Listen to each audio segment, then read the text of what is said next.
In times like these, the only things you can truly rely on are, number one, human instinct, and number two, natural law, which is going to reign supreme. So, how do you go about navigating this new world that you see around you? When faced with that unseen enemy, you have two choices. You can choose to hunker down, shelter in place, and attempt to ride out the storm, or you might be like me, thinking, wow, right about now, I would love to have a really freaking badass bug out location. Or you know what? At a very basic level, just some land, throw a trailer on it, and call it a day. So if you had that chance to buy some land and build the perfect bug out location, survival retreat, whatever you want to call it, what does that look like? Is it a cabin on an island? Is it a main house with a barn, a garden, some chickens, some livestock? Or is it literally like, what was that show? Prepper Castle or whatever? I mean, hopefully not that obnoxious, but you see where I'm going with that. And then in order to make that happen, what variables do you have to take into account? What things do you have to consider to make your purchase worthwhile? As luck would have it, I'm finally in the final stages of purchasing my own remote property. So in this video, I'm going to share the checklist of the things that I have gone through, the considerations I've taken, and the variables that I've accounted for. And then after that, we're going to talk about a very important question that a lot of people don't talk about on YouTube, and that is, when do you actually bug out? When do you leave the safety and security of your home and hit the road?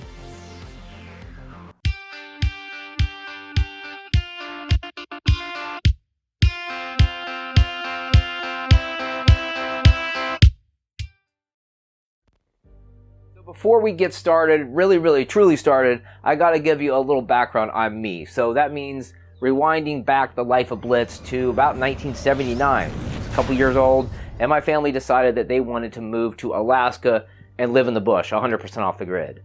They had done their research, and back in the day, research was books and magazines.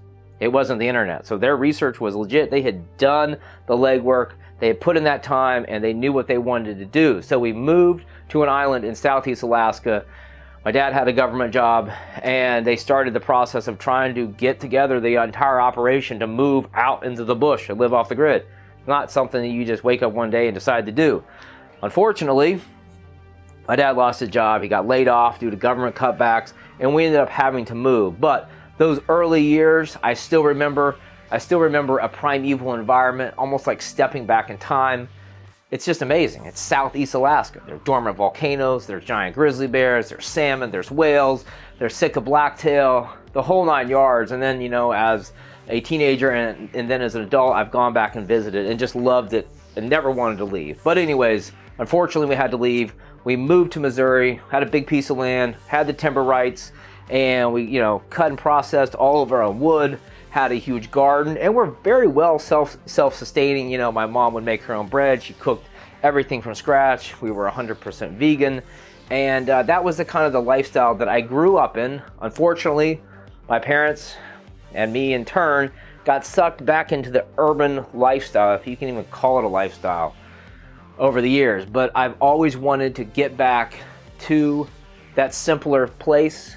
Rural environments, granted there's more sweat equity and physical work involved, but that's what I love, that's what I thrive on, and the constant deluge of technology is very draining. So I've always wanted to get back to that place, the simple life. Fast forward to 2020, and I'm finally in a good position to acquire some property.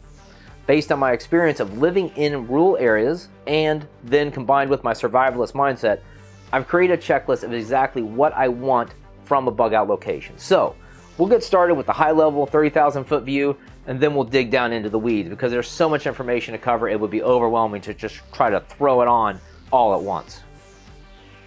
Number one is natural resources. The land must have adequate timber, diverse wildlife, and a viable water source. That could be a well, a lake, river, natural spring, whatever. But obviously, these are all things you want in a property. Next, the property size. Based on my budget, I went with 20 acres.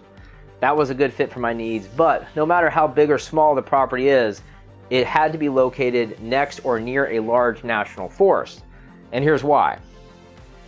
Imagine going through all this effort of setting up this bug out location and not knowing that in the general vicinity of where you are, there's a bunch of land that gets zoned for commercial use and they're putting in a strip mall, basically right down the street from you.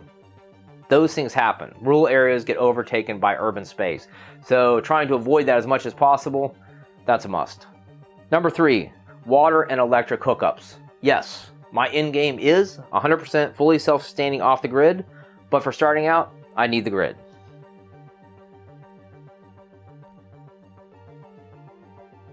Number 4, the land must be zoned for building the structures that I need. A house, a barn, a bunker, an ammo dump, whatever. That has to be taken into account. You can't just buy land and just do whatever the hell you want on it, unfortunately.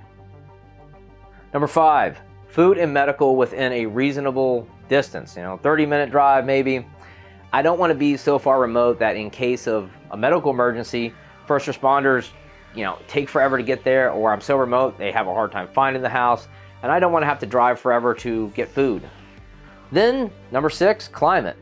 And this is the reason why the southern U.S. is the best.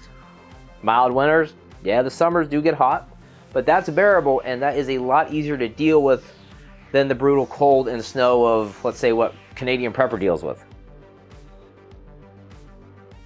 Number 7, natural disasters. The property might look awesome, but what is the yearly cycle of natural events? Floods, fires, earthquakes, whatever. I mean, imagine moving out of the frying pan into the fire. You leave your home base and you arrive at your survival retreat and you don't realize that the area is prone to flooding. Maybe your property is located on a floodplain, and 2 weeks into your your big survival adventure, these torrential rains come through, they wash out the roads, and everything just goes to crap.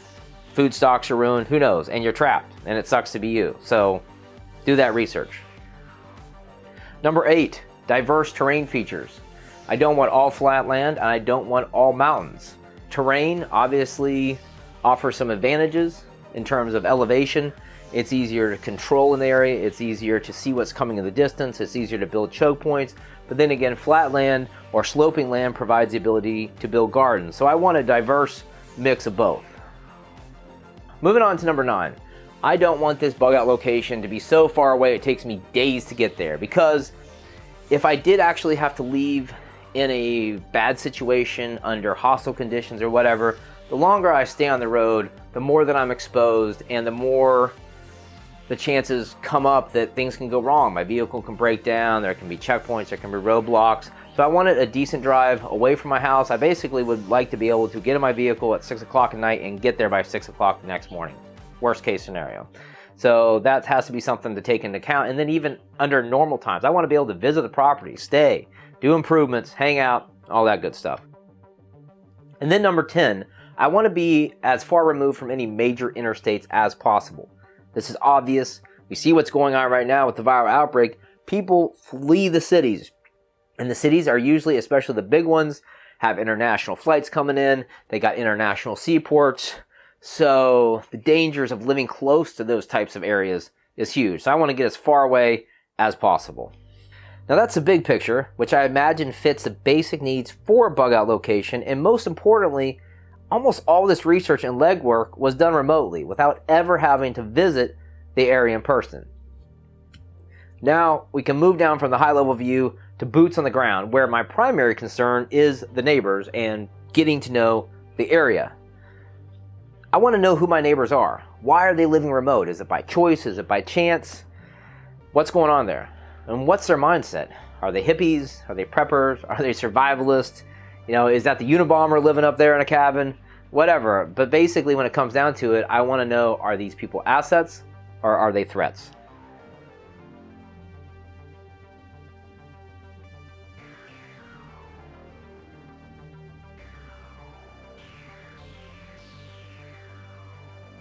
So that's a checklist, or at least the high points. Granted, there's other considerations.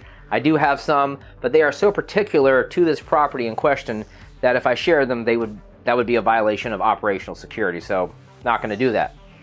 We're just going to move on to the biggest question of all that most people don't talk about. When do you actually bug out? When do you pack up your vehicle and leave the safety and security of your home? This is not an action to be taken lightly. there are many factors that must be considered, and those factors are just integral to the event at hand. For example, the criteria for bugging out to avoid a natural disaster is going to be different from escaping a viral outbreak.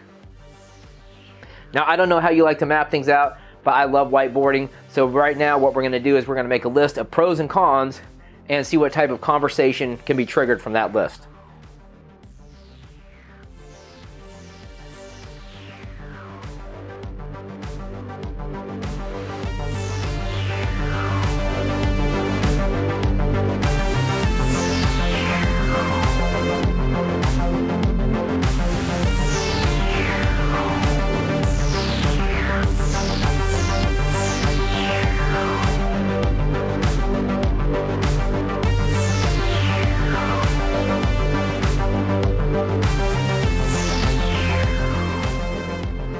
Now, based on that list, of course, my brain starts going and I start thinking. That's the whole point of whiteboarding, to stimulate thought and conversations. And the first thing that comes to mind is the route. What type of dangers could I expect to encounter on that trip? What if my primary route to the bug out location is compromised? Can I take an alternate route? What if my vehicle breaks down? You know, if this is, let's say, 6-hour drive, we're talking hundreds and hundreds of miles. What if my vehicle breaks down and I still have 300 miles to go? And I have my family with me. What are we gonna do then? I mean, there's some issues there that have to be worked out. Then what if you get to your bug out location and there's people squatting on your property who aren't too interested in leaving? Do you turn tail and run back home into the fire? And if you do, what if the border to your state's closed and you can't get back in? Or do you engage with the people on your property? Like, what do you do then? Now, think about other things. Maybe there's a curfew enforced. What time is a good time to leave? Middle of the day, middle of the night? And then who do you communicate your travel plans with?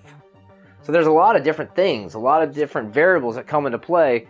And you know, you can think through a lot of them, and I've thought through a few, but you guys probably, lots come to mind, I'm sure, right now. So go ahead and drop your thoughts down there in the good old comment section. So sitting here thinking I was completely alone, when in reality there was still one guy left in the restaurant, and I guess they hadn't closed up from doing carryout. And he's like, "What's up, man? What you doing?" And I'm like, "I'm filming for my YouTube channel." And he's like, "Well, listen, you want a beer?"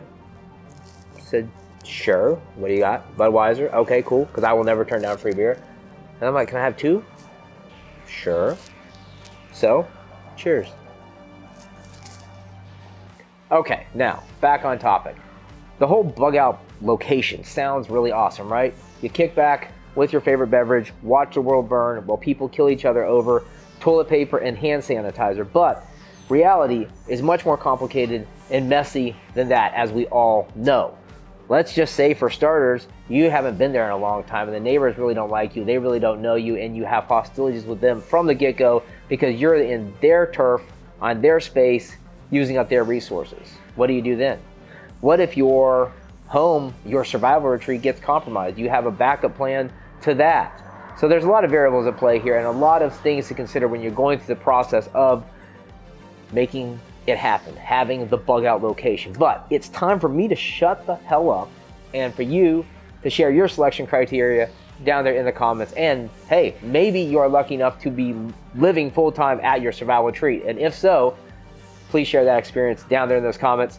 Thanks a lot for watching, guys. I'm gonna go ahead and chug this other Budweiser and take a little stroll around downtown, catch some B-roll, and just enjoy the silence.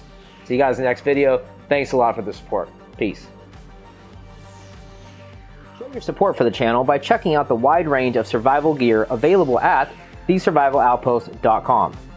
We stock only top quality, rugged, tactical equipment and apparel that is designed to support any mission or situation life may throw your way. Any gear you've seen in this video is linked up down there in the pinned post, and be sure to check out the suggested videos for more real-world survival content and training.